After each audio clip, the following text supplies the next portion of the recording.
Hello, this is Mark Wildman of Wildman Athletica, and today we are going to have a little interview with an athlete named Sifu. This video does not have the best sound. We shot this at Human Fit on top of a mountain in Italy in a castle. The athlete is Sifu. He is somebody who showed up to Human Fit, but he has a unique background.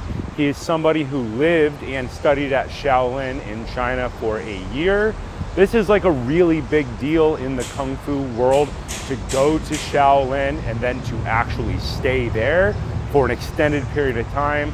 If you wanted to think about it in MMA terms, it's kind of the equivalent of going to Thailand and doing Thai boxing in Thailand every day for a year. Kung Fu is one of the oldest athletic training systems that has a consistent lineage in the modern world. There are other ideas that are older. Club swinging is extraordinarily old, but Shaolin has been operating consistently for, generally 1,000 years.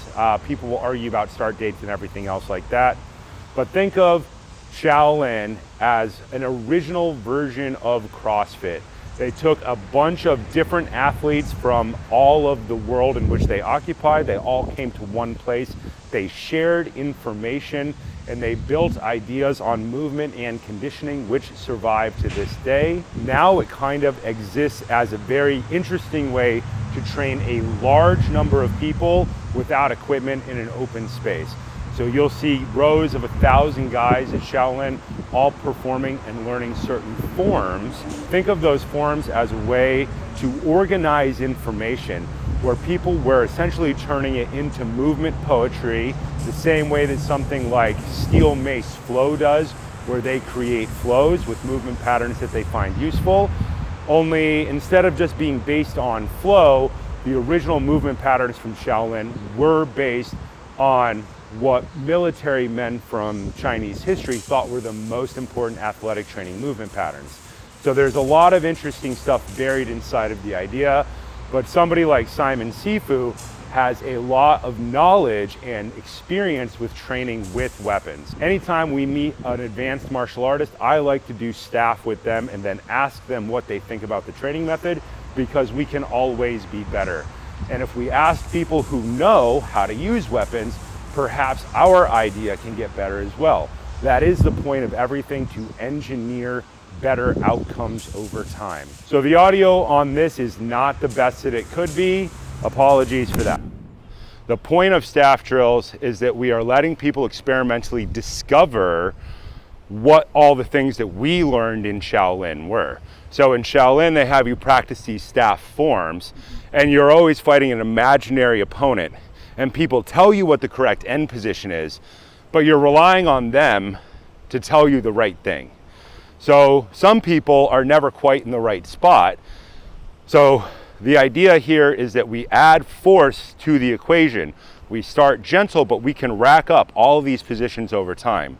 The goal here is to experimentally design an idea that you will recreate Shaolin staff by just adding one step at a time. The most important thing is don't get hit in the face, then learn to swing, then we learn to walk, then the walking gets bigger and bigger and bigger over time. Suddenly it looks like Shaolin because we're going mountain stance, horse stance, dragon stance, empty stance, just by walking better and absorbing more force. So we're trying to get all of these drills to let people determine it. Tell us about your temple experience at Shaolin. Okay, so it wasn't actually the Shaolin temple. Well, there are no the Shaolin temple anymore. Right. There are a bunch of temples in the area which all claim to be Shaolin, which Exactly. all have their own marketing and campaigns. Yes. So we trained 6 hours a day. 6 hours a day? Yeah, every day, no rest. There was meditation, Tai Chi, and Kung Fu. That included weapon training, not just staff, but like sword, Dao. So how much staff training do you have? I mean, I've been playing with sticks my whole life. What did you think of what we just did in 20 minutes? It made more sense than most training that you see anywhere, really. So how long did you spend working on, say, staff form in your life? A lot. lot. fair amount, yeah. I did years of it, and I knew nothing about staff. I knew a bunch of theoretical stuff, Right. but all that theoretical stuff goes straight out the window when somebody's swinging at your head increasingly hard, Right. in a way that's outside of your martial scope.